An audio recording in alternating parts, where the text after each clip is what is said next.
Thanks. Again, thank you, Secretary, for being here, and thank you for your assistance with that bit of bridge construction support. I guess also thank you.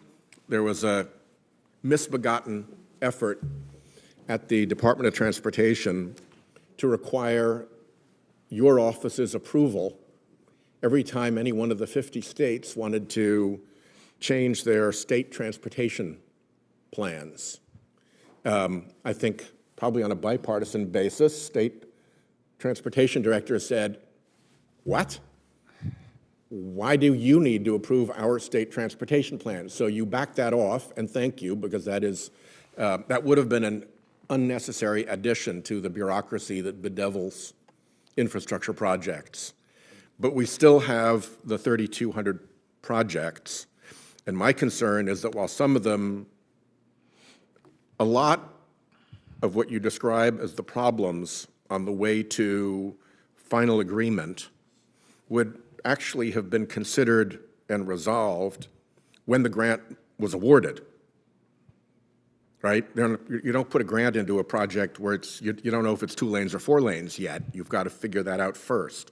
So it strikes me that one of the reasons for the 3,200 case backlog that you've got is that you're trying to plow through these executive orders, many of which I believe are both illegal and nonsense, to examine each one of them to see if there are any MAGA hobgoblins and heresies in them, like strip out the word climate or strip out the word equity, that kind of stuff, which when you're fixing a bridge, if the word equity popped up, that's not all that interesting to me.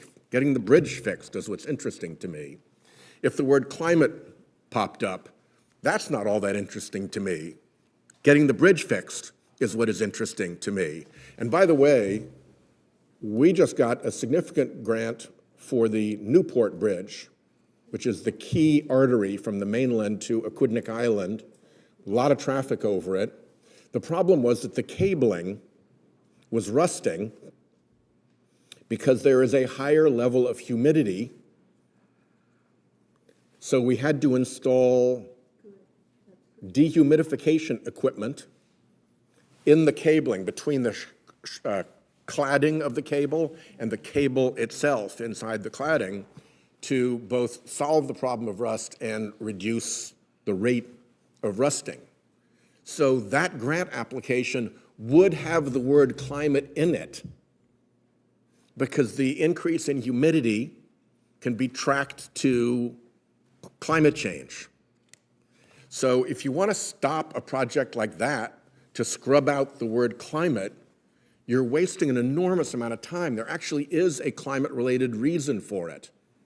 If you're dealing with coastal highways, we have roads all around Rhode Island, and I'm sure many of my coastal colleagues, and I wouldn't be surprised that West Virginia, because of river and rainstorm flooding, right, you have roads that need repair on a more rapid basis than ordinary. And so if the applicant asking for those funds had said, oh yeah, and this is going to continue to be a problem because of climate change, to have to go back and undo that seems like massively unnecessary bureaucracy.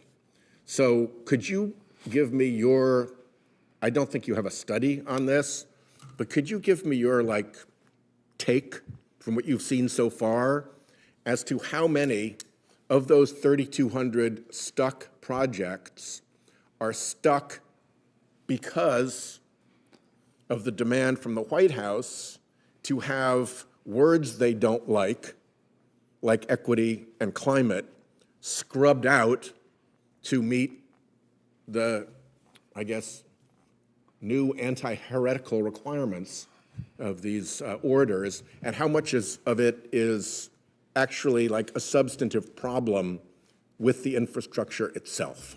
So I appreciate the question, Senator. And again, these projects, many of them date back 3.5 years. And so to think that we can move through in 2 months 3,200 announced projects is it's impossible for us to do that so quickly. The problem is not that we're going through these grant NOFOs, right? Looking for the green and the social justice. But we are looking for it because it might not be interesting to you. I take your point, but if you're putting on additional requirements with regard to green or social justice, well, that drives up the cost of a project. That takes the project a longer time frame in which to complete. And I would just note that all of you on this committee and in this body, you considered, should we include green? Should we include social justice requirements in the IIJA? You debated it, and you didn't put it in there. And this administration, the last administration, actually put the requirements that you considered but didn't include. They put it in the grant agreements. And so I'm actually complying with the will of the Congress by pulling it out. Well, because it's going to take longer, let me just cost ask more. you to consider whether the delay of going through that heresy hunt Not a heresy hunt. is worse than whatever the added cost is from having those words included in the grant application. I've been there for 2 months, and I don't believe following the will of the Congress is heresy. I think when I don't follow the will of Congress, I'm sure I will hear from you. So I have due respect for you, Senator, and for this body, and I'm following your will by pulling out the green and the social justice, which is not just language. It doesn't say green, green, green, green, green, social justice, social justice. There's requirements in these proposals that I'm pulling out. My time is up, so to be continued. Thank you very much for forward to being here. We will continue this conversation, but I'm taking my colleagues' time right now. And I appreciate your invitation to come to Rhode Island. I can't wait to go. I was there over the summer, and it was beautiful. You're going to love it.